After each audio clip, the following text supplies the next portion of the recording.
We all know the Death Korps of Krieg are known for their digging, but did you know this was an actual tactic in World War I? On episode 6 of In the Trenches with Colonel Deadshot, we're going to dig deep into tunneling.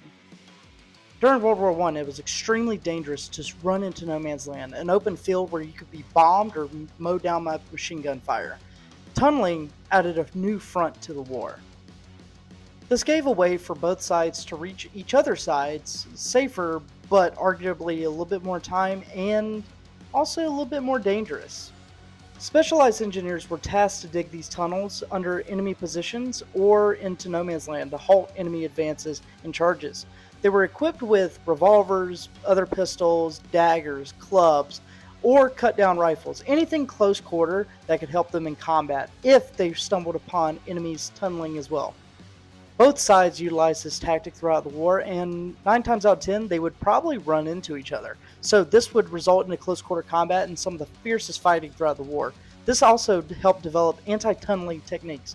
As this guy right here, he's listening through the wall to see if he can hear anybody speaking or digging, and if he can, that means the enemy is near. A good example of this is the Battle of Messines during World War I. This had the most intense fighting in the tunnels and also resulted in, at the time, the world's biggest explosion, which would obviously be toppled by the atomic bombings of Hiroshima and Nagasaki. But at the time, rumor has it this could be heard all the way in Britain. And of course, you know the Death Korps of Krieg utilized this tactic as well. They utilized tunneling to destroy enemy positions or even reach enemy positions and flood the openings of these tunnels with a bunch of corpsmen and basically overwhelm the enemy positions.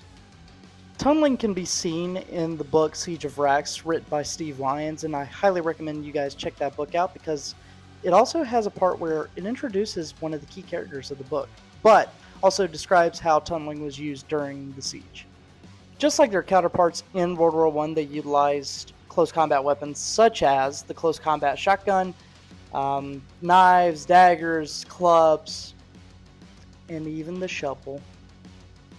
Death Korps engineers also have the Hades breaching drill, this piece of equipment here, and it helps them dig tunnels a lot easier than just doing it by hand like the guys in World War I did.